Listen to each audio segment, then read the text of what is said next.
Hello everyone, welcome back to my channel. అందరూ ఎలా ఉన్నారు? మేమైతే చాలా బాగున్నాం.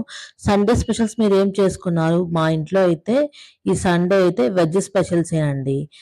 ఎర్లీగా లెగిస్తే మాత్రం నాన్ వెజ్ అయితే తెచ్చుకుంటాం. నాన్ వెజ్ అంటే ఐ మీన్ సీ ఫుడ్ కావాలంటే ఎర్లీగా లెగవాలి. నేనైతే లేట్గా లేచాను.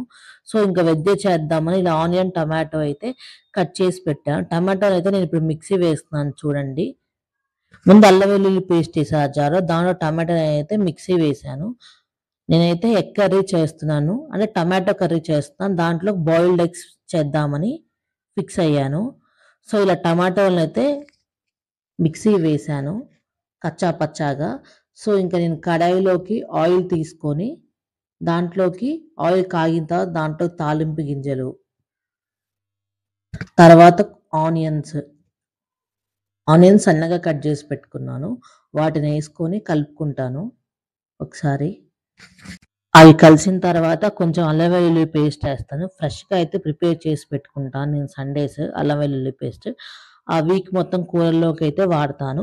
సండే మాత్రం చికెన్‌లోకి కానీ, ఆ రోజు చేసుకునే వంటల్లోకి మాత్రం ఫ్రెష్‌గా అయితే చేస్తాను. ఫ్రెష్‌గా చేస్తే ఆ ఫ్లేవర్ చాలా బావుంటది. మీరు కూడా ట్రై చేయండి.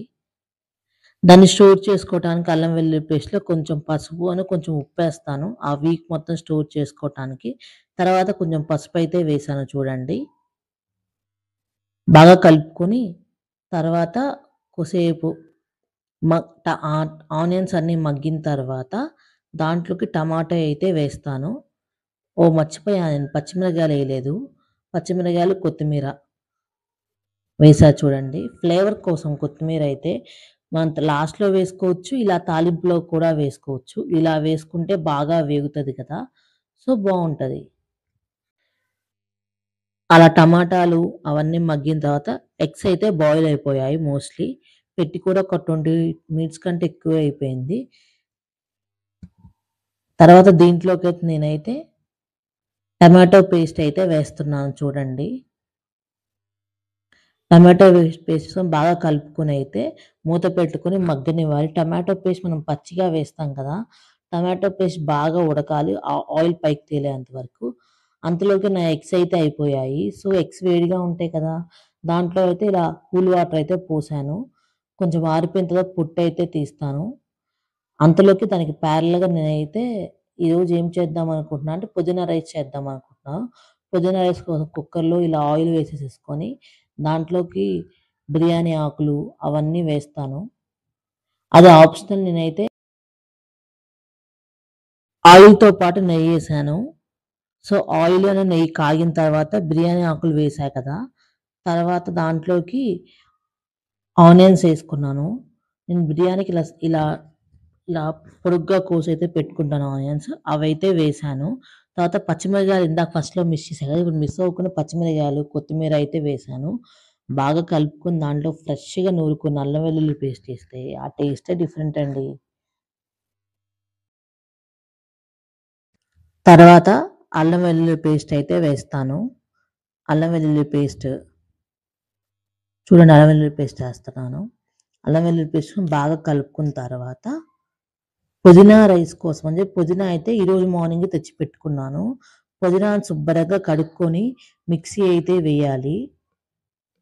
యాక్చువల్‌గా నేను పుదీనా చూపించలేదు. జస్ట్ వీడియో కుక్కర్‌లో అయితే ఇలా పుదీనా మిక్సీ దాంట్లో కొంచెం టమాటా కూడా ఉంది. యాక్చువల్‌గా 2 కలిపి అడుగున కొంచెం టమాటా ఉంది. 2 కలిపేసేస్తే మిక్సీ అయితే పట్టాము. పుదీనాని వేసుకొని బాగా కలపండి. పచ్చి వాసన పోవాలి. పుదీనాని బాగా ఆయిల్‌లో మగ్గనివ్వండి. టేస్ట్ చాలా బావుంటది. పిల్లలకి హెల్తీ గూడా కదా! ఇలా చేసి పెడితే. మీరు కూడా మీ పిల్లలకి ఇలా వీకెండ్స్ అలా వచ్చినప్పుడు మనకిలా ఆకుకూరలు వాళ్ళు డైరెక్ట్‌గా తినరు కదా! ఇలాంటి రైస్ చేసి పెడితే పిల్లలు బాగా ఇష్టంగా తింటారు. మా పాప కూడా బాగా తింటది. సో, నేనైతే పుదీనా కొంచెం మగ్గేంత వరకి అలా ఉంచుతున్నాను మూత పెట్టి. అంతలోపు నేనైతే ఇలా ఎగ్స్‌కైతే పొట్టు తీసేస్తున్నాను. మీరేం చేసుకున్నారు ఈరోజు సండే స్పెషల్స్? కామెంట్ సెక్షన్‌లో అయితే కామెంట్ చేయండి. ఇదిగోండి చూడండి పుదీనా ఎలా ఉడికిపోయిందో. దీంట్లో ఇంకా నేనైతే 3 కప్పుల బియ్యం తీసుకుంటున్నాను. సో, 6 కప్పుల వాటర్ పోస్తున్నాను. 6 కప్పులు వాటర్ పోసి బాగా వాటర్ మసిలిన తర్వాత దాంట్లోకైతే నేనైతే బియ్యం అయితే వేస్తాను.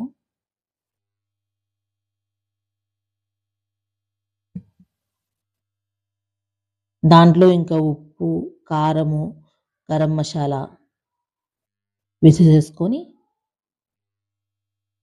ఆ వాటర్ అలానే మసులుతుంటాయి. మనమైతే ఇంక కర్రీ చూద్దాం రండి.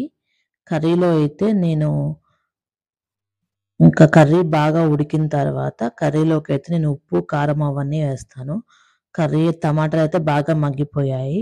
దీంట్లో ఇంక నేను ఉప్పు, కారము, గరం మసాలా ఏస్తున్నాను కర్రీలోకి కూడా.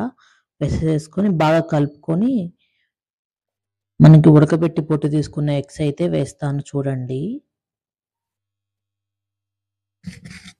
మీరెలా చేస్తారు టమాటా కర్రీని? కామెంట్ సెక్షన్‌లో కామెంట్ చేయండి. నేను కూడా నేర్చుకుంటాను డిఫరెంట్ వేస్‌లో చేయటం. మీరైతే నా ఛానల్ ఇలానే సపోర్ట్ చేస్తూ ఉండండి. సో, బాగా కలుపుకున్నాను కదా!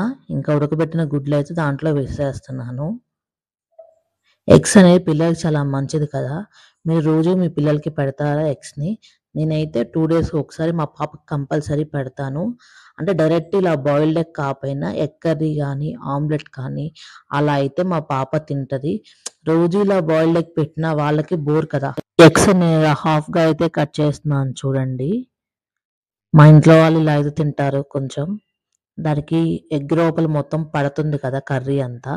సో, ఇలా కట్ జేయమని జెప్పారు మా ఇంట్లో. సో, ఇలా కట్ జేసేస్తున్నాను. ఎగ్ కర్రీ అయితే రెడీ అయిపోయింది. నేను దీంట్లో గార్నిషింగ్ కొత్తిమీర అయితే వేస్తున్నాను. నా స్టైల్ ఆఫ్ ఎగ్ కర్రీ అయితే రెడీ అయిపోయింది. ఎలా ఉందో చెప్పండి. మీరు కూడా చెప్పా కదా వీడియోలో. నాకైతే కామెంట్ సెక్షన్‌లో మీరెలా చేస్తారో ప్రాసెస్ చెప్పండి.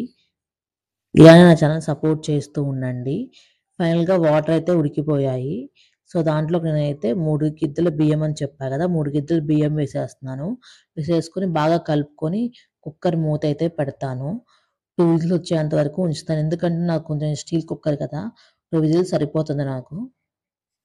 2 విజిల్స్ వరకైతే ఉంచుతాను నేను కుక్కర్‌ని. ఫైనల్‌గా సండే రోజు నా వంటైతే అయిపోయింది. ఆఫ్టర్‌నూన్ లంచ్‌కైతే ప్రిపేర్ అయిపోయాయి. ఇదిగోండి. కసూరి మేతి వేసేస్తున్నాను.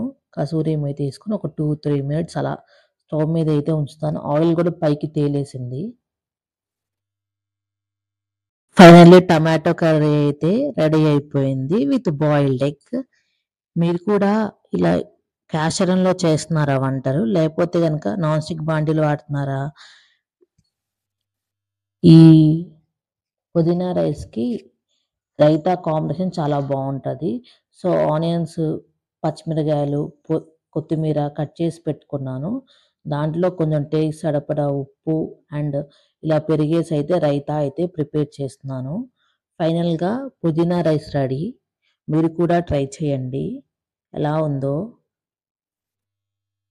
మీరైతే నా వీడియోస్ ఇలానే లైక్ చేయండి, ఫాలో చేయండి, సబ్స్క్రైబ్ చేయండి. ఇలానే ఇలానే నా వీడియోస్ లైక్ చేయటం వల్ల నాకు చాలా సపోర్ట్‌గా ఉంటది.